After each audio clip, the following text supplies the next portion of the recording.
Assalamualaikum warahmatullahi wabarakatuh. Perkenalkan, saya Muhammad Firman Ramadan dari kelompok 5. Kemudian saya bersamai dengan teman-teman saya dari kelompok 5, yaitu yang pertama adalah Mbak Lilis Novianti dan yang kedua adalah Mbak Mutiara Ratnasari. Nah, di sini dari kelompok kami ingin mempresentasikan mengenai sejarah matematika pada masa Cina kuno. Dilanjut, Mbak, coba Mbak. Nah, terima kasih. Nah, dalam pembahasan kali ini kita membuat garis besar pembahasannya. Yang pertama adalah sistem dan simbol bilangan. Nah, sistem dan simbol bilangan ini nantinya akan menjelaskan sistem bilangan pada masa Cina kuno. Kemudian juga kita akan berusaha belajar untuk mengubah bentuk simbol bilangan Cina kuno ke bentuk simbol bilangan yang seperti sekarang ini ataupun sebaliknya. Kemudian yang kedua ada operasi bilangan. Nah, untuk di operasi bilangan ini kita akan menentukan hasil perhitungan menggunakan sistem bilangan Cina kuno, seperti itu. Kemudian untuk garis besar pembahasan yang ketiga, nah ini nantinya ada tokoh matematika pada masa Cina kuno. Nah, di garis besar yang kali ini kita akan menjelaskan atau memberikan materi mengenai tokoh-tokoh siapa aja sih yang ada pada masa Cina kuno dulu yang turut berperan dalam perkembangan matematika di sana. Seperti itu. Kemudian yang keempat adalah konsep dan masalah geometri. Nah, di garis besar yang keempat ini nanti akan dijelaskan apa sih konsep dan permasalahan matematika geometri di Cina kuno dulu. Misalnya akan muncul dalam waktu Cina kuno dulu itu masalahnya apa aja gitu kan. Kemudian yang kelima ada luas dan volume benda geometri. Nah, itu untuk materi yang pertama itu akan dibacakan oleh teman saya Mbak Mutiara. Silakan Mbak Mutiara. Baik, terima kasih kepada Mas Firman. Apakah suara saya dapat didengar dengan jelas? Bisa, Mbak. Oke. Untuk yang pertama, di sini saya akan memaparkan mengenai sistem dan simbol bilangan. Pada tahun 1899 di desa Xiaodan, distrik Anyang, Provinsi Henan, di mana lokasi ini merupakan pusat kerajaan dari dinasti Shang kuno yang diperkirakan pada sekitar abad 14 sebelum Masehi, ditemukan ribuan tulang dan cangkang kura-kura yang bertuliskan aksara Cina kuno, di mana dari tulisan yang ditemukan itu pada tempurung kura-kura tersebut tadi, sistem penomoran yang digunakan untuk mengekspresikan informasi numerik adalah sistem desimal atau sistem bilangan yang berbasis 10. Penemuan ini menunjukkan bahwa orang-orang Cina adalah yang pertama kali yang menggunakan simbol dengan sistem desimal. Nah, ini merupakan simbol yang ditemukan pada penemuan tersebut, di mana simbol-simbol ini mewakili dari jumlah orang-orang yang gugur di medan perang, jumlah binatang yang terbunuh pada saat berburu, dan lain sebagainya. Kemudian hingga pada abad 40 Masehi mulai digunakan papan hitung. Pada sekitar tahun 213 sebelum Masehi, ditemukan sistem bilangan yaitu rote numeral atau bilangan batang atau bilangan Suzhou dalam istilah Cina, di mana media yang digunakan untuk perhitungannya adalah batang bambu kecil atau gading pada papan ceker yang disusun untuk mewakili angka 1 sampai 9. Namun pada kelemahan sistem bilangan ini, yaitu pada sistem bilangan ini belum memiliki simbol 0, sehingga untuk menunjukkan simbol 0 digunakan ruang kosong. Dan berikut merupakan sistem bilangan Suzhou.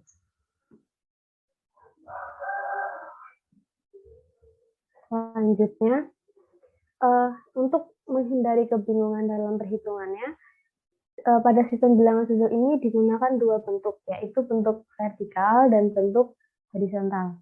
Nah, di sini saya akan menjelaskan untuk cara konversi dari bilangan biasa ke bilangan Suzhou terlebih dahulu. Dari bilangan biasa, misalkan didapati bilangan 7.492. Dan untuk mempermudah, kita bisa memulainya dari sebelah kanan, yaitu satuan.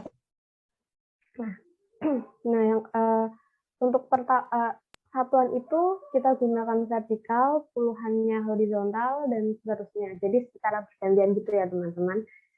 Jadi untuk 2 kita cari simbol yang vertikal yaitu 2.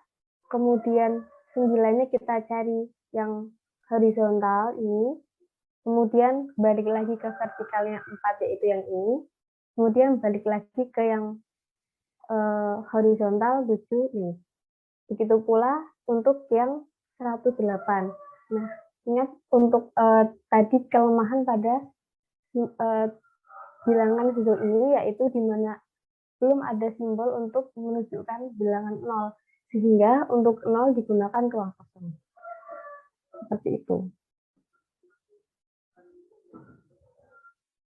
Kemudian untuk konversi dari bilangan susul ke bilangan biasa. Kita juga bisa, kita gunakan sistem yang sama, yaitu dari sebelah kanan, yaitu satuan. Jadi, misalkan diberikan bilangan vertikal ini, yang berarti kita cari bilangan vertikal ini merupakan bilangan 1, kemudian di depannya lagi bilangan horizontal, kita dapatkan 8 yang artinya bilangan susul ini menunjukkan bilangan 81. Begitu juga dengan yang ini ya teman-teman, kita cari dari yang vertikal, horizontal, dan seterusnya, dan didapatkan 25.987. Seperti itu. Kemudian pada abad 14 Masehi, ditemukan pula papan hitung yang diberikan manik-manik atau sempoa, yang sempoa ini rata-rata digunakan oleh pedagang secara eksklusif untuk penjumlahan dan pengurangannya. Berikut contoh penggunaannya, di mana pada sempoa ini menunjukkan 46.802. Untuk manik yang atas ini merupakan perwakilan dari bilang angka 5, dan yang bawah ini setiap maniknya perwakilan dari angka 1. Sehingga ini yang di atas 0, yang di bawah 4, terus yang atasnya ini 5, yang bawahnya 1, yang artinya jadi 6, yang atasnya 5, yang bawahnya 3, yang artinya 8, yang ini 0, dan ini 2. Yang kita baca yaitu yang kita dapat baca dengan 46.802. Kemudian setelah ditemukannya sempoa, simbol bangsa Cina kembali mengalami perubahan menjadi sebagai berikut. Nah, dari ini kita berikan contoh, semisal dari bilangan Cina ini kita konversikan ke bilangan biasa. Ini misalkan kita cari arti dari lambang ini merupakan 2, dan di belakangnya ini merupakan simbol dari angka 10. Ya, yang artinya 2 dikalikan 10 sama dengan 20. Sebelumnya dari simbol ini memang sedikit menggunakan perkalian ya teman-teman. Karena untuk mengartikan ratusan, ribuan, dan puluhannya itu ditambahkan simbol seperti itu. Contoh yang kedua, semisal dari simbol ini, yang pertama ini merupakan simbol 4, kemudian yang tengah ini merupakan simbol 10, yang artinya 4 dikali 10 yaitu 40. Kemudian untuk satuannya yaitu 5, yang artinya 45, seperti itu. Kemudian untuk dari bilangan biasa ke bilangan Cina ini, misalkan 604. Dari 604 ini kita cari bilangan 6 terlebih dahulu, ini, kemudian kita berikan ratusan, simbol ini, kemudian karena 604, di mana tidak ada puluhannya, jadi kita tambahkan 0, kemudian kita berikan simbol 4, yaitu ini. selanjutnya, misalkan 8.792.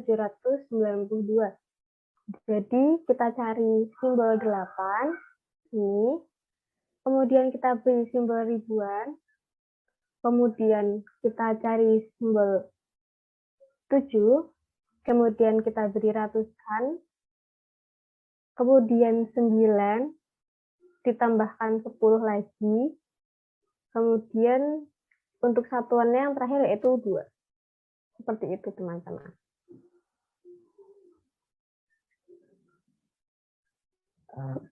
Baik, untuk materi selanjutnya akan dipaparkan oleh teman saya, yaitu Mbak Lilis. Silakan kepada Mbak Lilis, saya persilahkan. Baik, terima kasih. Sebelumnya, apakah suara saya terakses? Bisa, Mbak. Terakses, Mbak. Oke, saya akan melanjutkan materi yang kedua ini mengenai operasi bilangan Cina kuno. Next. Setelah dipaparkan tadi sejarah bilangan itu kan ada 3. Ada 3 di mana yang pertama itu ditemukan pada saat dinasti Shang. Dinasti Shang itu menemukan bilangannya sebagai lambang manusia-manusia yang sudah meninggal, hewan-hewan yang sudah terbunuh, maupun perhitungan hari maupun bulan. Sehingga untuk pengoperasiannya belum terdapat penemuan di mana operasi mengenai lambang-lambang tersebut. Selanjutnya untuk bilangan kedua yang ditemukan pada zaman Cina kuno yaitu bilangan Sucan atau bilangan batang. Untuk contoh pengoperasiannya dalam penjumlahan, kita telah menemukan pembagi di antara bilangan Sucan itu untuk membedakan ratusan, puluhan, dan lain sebagainya dengan baris 1 maupun baris 2. Contohnya untuk 303 ditambah 56, kita bisa mengubah ini dengan yang satuan terlebih dahulu. Kita satuan yaitu satuannya adalah 3. 3 kita mengambil baris dari 2.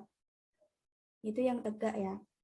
Lalu tadi telah dijelaskan bahwasanya pada bilangan susun ini untuk 0 adalah kotak kosong. Maka kita tetapkan kotak kosong di sini. Lalu untuk bilangan 3 untuk ratusan, karena tadi satuan itu udah baris 2, puluhan berarti baris 1, ratusan berarti baris kedua. Selanjutnya ditambah 56. 56 yang satuannya 6, itu ada di baris 2, lalu yang untuk puluhannya ada di baris 1. Nah, kita telah amati bahwasanya kita penjumlahan dari satuan 3 ditambah 6, jika gambar ini digabungkan akan membentuk sebuah nilai 9. Lalu penjumlahan kotak kosong ditambah 5 akan tetap menjadi 5. Dan untuk angka 3 dalam ratusan kita turunkan sehingga kita peroleh penjumlahannya 359. Contoh yang kedua, untuk kita kilas balik kembali bahwasanya pada masa Cina kuno itu kita sudah memasuki pengoperasian maupun nilai-nilai yang hampir mirip dengan kita yang udah alami sekarang. Jadi baik penjumlahan, perkalian, pembagian, pengurangan, kita sudah menggunakan apa yang sudah kita pelajari waktu SD. Kita coba lihat untuk 100 kita peroleh seperti ini, lalu yang duanya seperti ini, kita kalikan sama dengan waktu kita SD, 0 kali 2 berarti 0, dan ini juga 0, 1 kali 2 berarti 2. Untuk bilangan susunan ini, kita bisa mengubahnya dari belakang ya, dari satuannya dulu, baru ke depan. Next. Oke. Dalam perkembangan Cina kuno, untuk tahap selanjutnya adalah bilangan Cina. Mengapa ada revolusi? Dinyatakan karena bilangan Suchong itu ada kelemahannya, kita belum bisa membedakan mana ratusan, satuan, maupun puluhan. Karena kan bolak-balik dari baris satu, baris kedua, sehingga membuat orang-orang Cina di sana mengalami perubahan penomoran. Dan saat itu juga belum ada nilai 0. Selanjutnya ada bilangan Cina. Dalam pengoperasian penjumlahan ini, kita coba menjumlahkan 303 plus 56. Nah, sebenarnya untuk nilai 0 di sini sudah ada dengan lingkaran seperti itu. Namun dari kita di sini belum ada ya, belum tertuliskan lambangnya. Namun pada saat ini emang sudah ada, sudah ditemukan nilai 0-nya. Nah, untuk penjumlahannya kita sama halnya dengan pengoperasian tersebut. Dan kita selaraskan untuk 9 adalah untuk lambang seperti yang di samping ini. Sama seperti halnya untuk perkalian dan pembagiannya. Next. Nanti dulu. Bentar. Di sini kan kita ada pembatasan pelambangan untuk ratusan maupun ribuan. Sehingga untuk mempermudah kita, dalam 303 ini kan tidak ada puluhan ya, tidak ada puluhan. Pengoperasiannya kalian bisa untuk mengosongkan tempat di mana puluhan itu ada angka, misal 20 ada 2 dan lambang puluhannya, yaitu 10 yang tadi dikatakan Mbak Mutiara kan 2 dikali 10 gitu. Jadi untuk penjumlahnya tinggal diturun-turunkan sehingga menghasilkan 359. Next.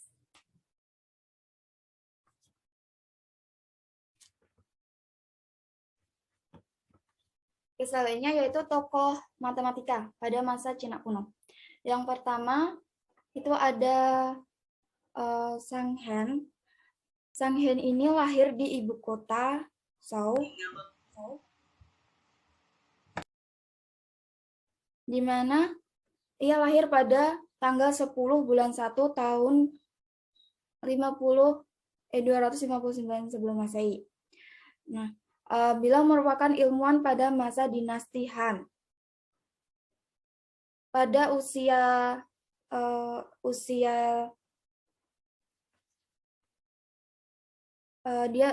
beliau juga merupakan salah satu ilmuwan pada dinasti Han yang menciptakan alat ukur gempa, salah satu yang menciptakan alat ukur gempa pada saat itu, yaitu seismoskop. Lalu untuk prestasinya di dalam matematika, beliau juga merumuskan pi untuk volume bola. Next.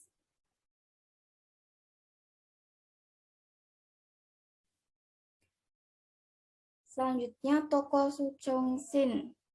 Nah, beliau ini merupakan seorang ahli matematika dan astronomi terkemuka pada abad ke-5. Beliau lahir di Jiangkang tahun 429 sebelum Masehi. Beliau juga salah satu tokoh matematika yang berprestasi dalam bidang matematika yang menghasilkan nilai pi hingga sampai 7 digit, 7 angka di belakang koma, yaitu 3,141526 di antaranya itu dan 3,141527. Selain itu, beliau bersama anaknya juga berhasil menyelesaikan perhitungan volume bola dengan prinsip Su. Next. Selanjutnya ada tokoh Xing Shi Huang. Nah, ini beliau ini merupakan ilmuwan pada masa dinasti Han juga yang lahir di ibu Negara Zhou dan pada usia 39 tahun beliau menjabat sebagai kaisar negara di dinasti Qin selama 37 tahun. Untuk prestasi terbesarnya, beliau membuat tembok besar Cina yang saat ini masih ada dan dikenal sebagai tembok raksasa Cina. Namanya Huang Li Chuchang.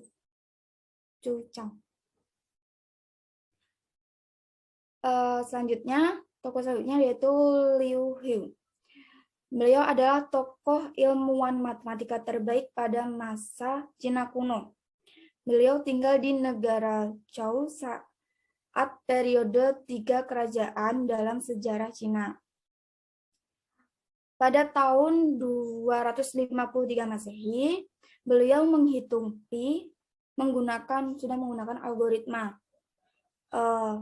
Prestasi terbesar itu beliau mengedit dan menerbitkan buku dengan solusi untuk masalah matematika dalam buku The Nine Chapters on the Mathematical Art atau dikenal sebagai 9 bab pada seni matematika. Nah, di sana itu ada aturan-aturan seperti luas, algoritma, dan lain sebagainya. Next. Baik, mungkin cukup sekian penjelasan mengenai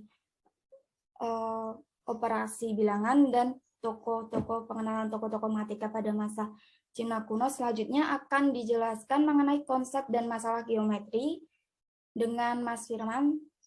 Saya persilahkan. Terima kasih.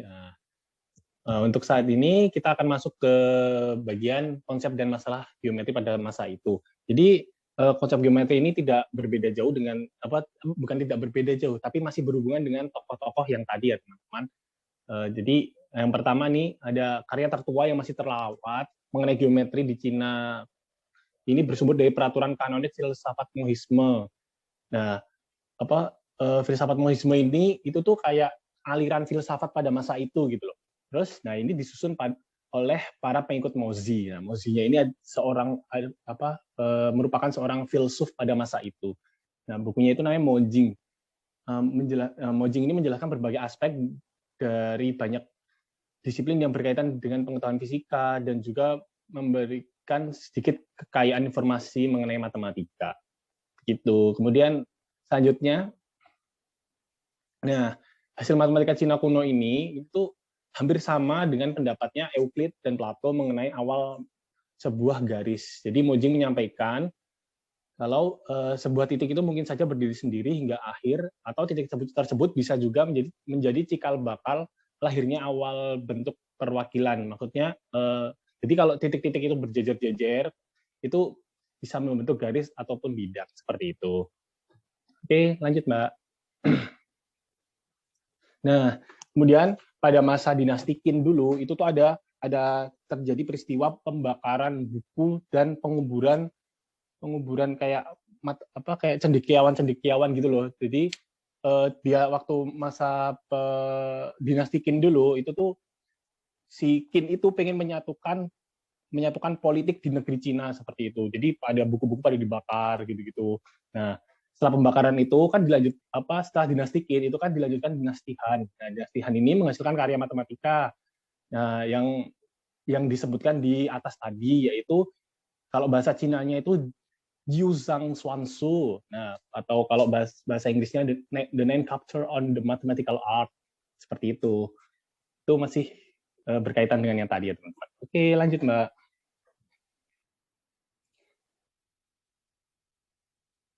Nah, di buku itu tadi itu tuh awalnya itu diameter lingkaran itu tuh dinyatakan dengan sepertiga dari kelilingnya seperti itu. Jadi kayak cuma kelipatan 3 gitu loh.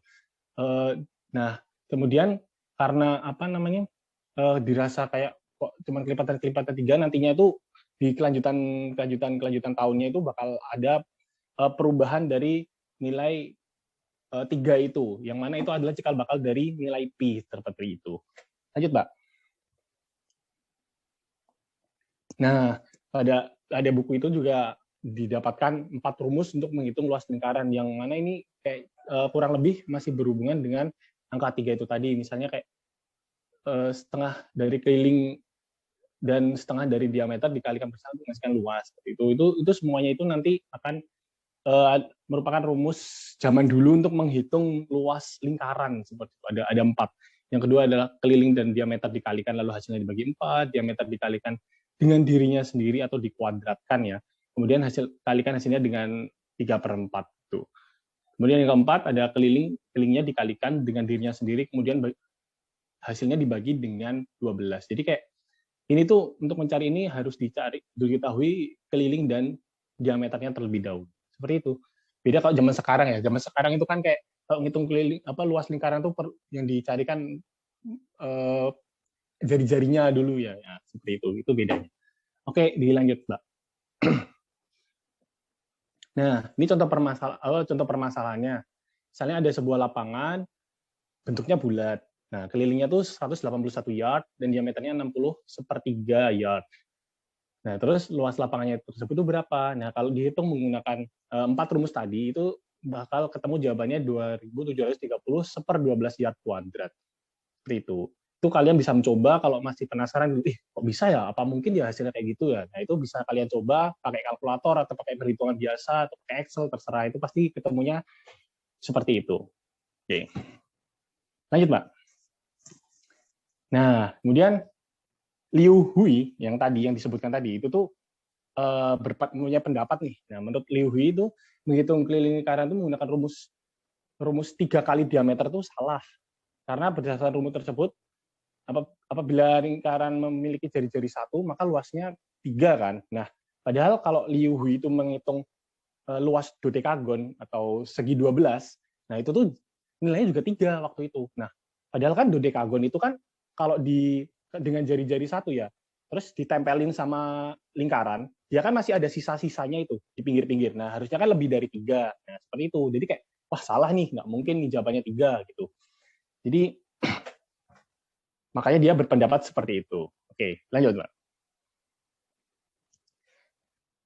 Nah, kemudian dari argumennya Liu Hui itu, dia tuh menggambarkan, kita dapat menggambarkan argumen Liu-nya itu tuh dengan melihat segi N beraturan yang terdapat pada lingkaran berjari-jari R. Nah, itu tuh kayak yang saya bilang tadi, kalau ada segi N beraturan gitu, terus ditempel sama lingkaran gitu. Nah, itu kita bisa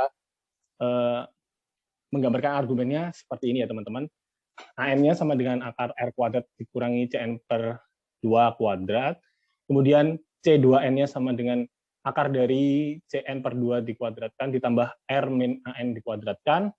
Nah, kemudian S2N-nya itu bisa dihitung dengan 2N kali 1 per 2 kali CN per 2 R sama dengan 1 per 2 N R kali CN. Nah, itu rumus zaman dulu sih, itu kayak sebenarnya di atas ada apa namanya, nantinya ada penurunan rumusnya seperti itu.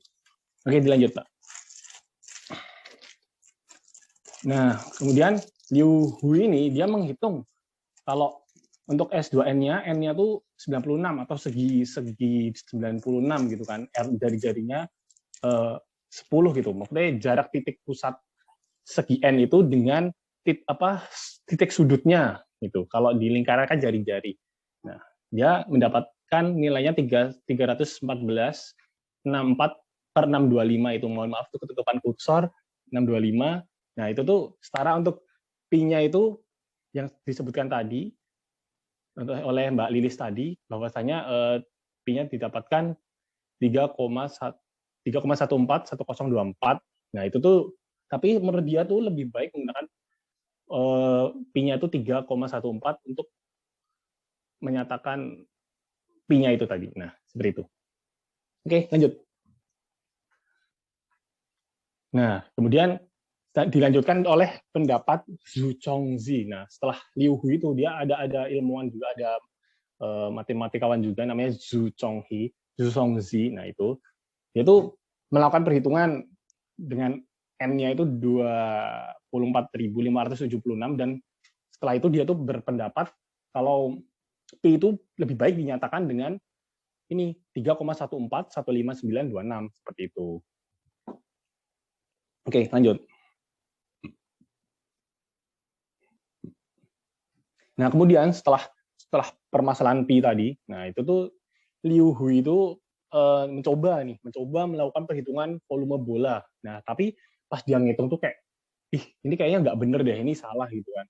Terus dia di bukunya itu dia nulis kalau mari kita serahkan masalah ini pada siapapun yang dapat menyelesaikannya dengan benar. Nah, itu tapi di buku itu ya dalam bahasa Cina ya, bukan bahasa Indonesia ya teman-teman. Ini cuma ditranslate aja sih.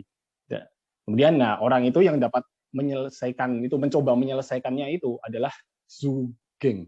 Nah, itu pada abad ke-5 sampai ke-6. Nah, itu tuh anaknya Zhu Chongzi yang tadi yang ikut berpendapat tadi. Nah, seperti itu. Oke, nah, kemudian selanjutnya adalah bab kelimanya ini adalah luas dan volume. Oke, lanjut, Mbak. Nah, ini lanjutannya yang tadi, si Zhu Geng ini tadi, si Zhu Geng.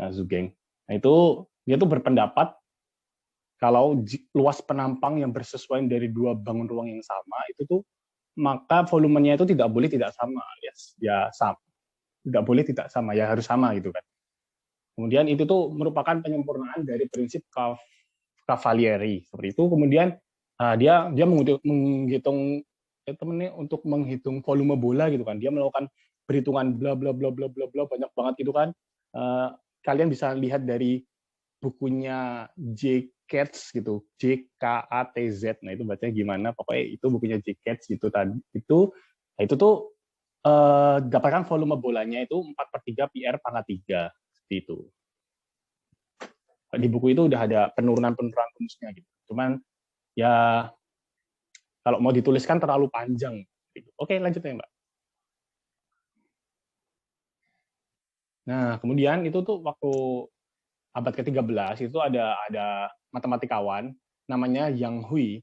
Nah, itu mencoba melakukan penurunan rumusnya Liu Hui dengan menggunakan segitiga kongruen dan hubungan luas. Lanjut, Mbak. Nah, nama rumusnya itu adalah metode perbedaan ganda seperti itu. Sebenarnya dari saya sendiri masih kurang ngerti ini maksudnya gimana. Cuman intinya dari penurunan rumus ini tuh dia mau menghitung tinggi segitiganya atau H. Kalau di sini di segitiga yang kanan atas itu dia mau menghitung H, kemudian yang kanan bawah itu mau menghitung AC-nya gitu. Makanya dari perhitungan ini dihitung banyak banget nih karena segitiga APR dan ACR kongruen, terus segitiga ALM dan ABM itu juga kongruen, terus trapesium ini bla bla bla. Nanti didapatkan perhitungannya. Intinya adalah kayak untuk menghitung tinggi segitiganya itu. Pokoknya kalau di bukunya Nine Chapter on Mathematical Art itu pada bab 9 juga yang dibahas yang sebelum-sebelumnya itu ya matematika, cuman pada sering dibahas oleh orang-orang itu tuh pada bab 9-nya, yaitu tentang trigonometri, kayak nanti hitungnya kan hubungannya juga sama kayak tinggi gitu kan, ada yang panjang sisi miring gitu kan. Nah, itu dari bab 9 di buku Nine Chapter on the Mathematical Art itu tadi, seperti itu. Oke, mungkin dari kelompok kami yang bisa kami sampaikan baru itu saja. Kalau teman-teman ada pertanyaan mungkin bisa disampaikan kepada kelompok kami dan nanti akan coba kami jawab.